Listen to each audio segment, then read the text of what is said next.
مسیح کے نام میں سب کو سلام۔ تو جے یسودی ہر شے یسودی۔ تو دوستو، آج بائبل مقدس میں سے دیکھتے ہیں 23 زبور، خداوند میرا چپان ہے۔ اس کا مضمون ہے خداوند میرا چپان ہے۔ خدا آپ کو جو محفوظ رکھتا ہے، اور اس کا جو ابھی یہ ہیڈنگ ہم نے پڑھا ہے 23 زبور کا، خداوند میرا چپان ہے۔ تو چلیں دوستو، کلام پاک کی تلاوت کرتے ہیں 23 زبور کی۔ خداوند میرا چپان ہے، مجھے کمی نہ ہوگی۔ وہ مجھے ہری ہری چارگاہ میں بٹھاتا ہے، وہ مجھے راحت کے چشموں کے پاس لے جاتا ہے۔ وہ میری جان کو بحال کرتا ہے، وہ مجھے اپنے نام کی خاطر صداقت کی راہوں پر لے چلتا ہے۔ بلکہ خواہ موت کے سائے کی وادی میں سے میرا گزر ہو، میں کسی بلا سے نہ ڈروں گا، کیونکہ تو میرے ساتھ ہے۔ تیرے عصا اور تیری لاٹھی سے مجھے تسلی ہے۔ تو میرے دشمن کے روبرو میرے آگے دسترخوان بچھاتا ہے۔ تو نے میرے سر پر تیل ملا ہے، میرا پیالہ لبریز ہوتا ہے۔ یقیناً بھلائی اور رحمت عمر بھر میرے ساتھ ساتھ رہے گی، اور میں ہمیشہ خدا کے گھر میں سکونت کروں گا۔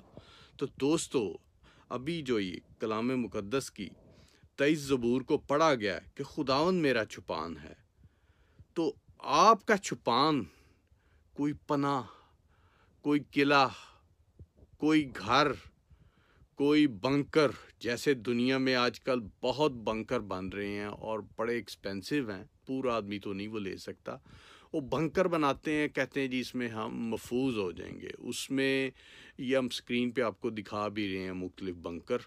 تو یہ جو بنکر بن رہے ہیں، ہم وہ کہتے ہیں ہم اس میں محفوظ ہو جائیں گے، پر جو آخری وقت آئیں گے اس میں آپ بنکر کو چھوڑے جو بھی بنا لیں، جو ہونا ہے وہ ہو کرے گا، جو خدا کی مرضی سے، جیسے خدا نے بائبل میں بتایا آخری وقت کا جو ہونا وہ لازم ہے اور وہ ہوگا۔ یہ جتنی بھی ٹیکنالوجی، جتنی بھی یہ بنکر بنا رہے ہیں مختلف، یہ دیکھیں اس میں کھانے کے لیے، پینے کے لیے، ٹوائلٹ، شاور، سونے کے لیے، کئیوں میں جو بڑے ہیں ان میں سپورٹس ہے، سوئمنگ پول ہیں، فٹ بال پلے کے لیے، ساکر کے لیے مختلف چیزیں ہیں، مختلف ایکٹیویٹیز کی گیمز ہیں۔ پر کیا وہ بنا تو رہے ہیں، وہ انسانی دماغ، انسانی جدوجہد ہے، پر جو خدا کا کام ہونا ہے وہ دوستو آپ سوچ سکتے ہیں کہ وہ کیسا ہوگا، کیونکہ جو بائبل مقدس میں لکھا گیا ہے، جو نشانات، جو چیزیں وہ ہو کے رہیں گی دوستو۔ یہ ہمارا ایمان ہے، جو مسیح لوگوں کا ایمان ہے وہ مضبوط ہے، اور جو مسیح سے بھٹکے ہوئے ہیں، جو بھٹکی ہوئی بھیڑیں، بھٹکے ہوئے لوگ، وہ ایسے عمل میں سے گزرتے ہیں، ان کو شیطان کا پکڑنا بڑا ایزی ہو جاتا ہے۔ پر خدا نے شیطان کو بھی ڈھیل دی ہوئی ہے، قیامت تک اس کو ڈھیل ملی ہوئی ہے، اس لیے وہ چھلانگیں مارتا پھرتا ہے۔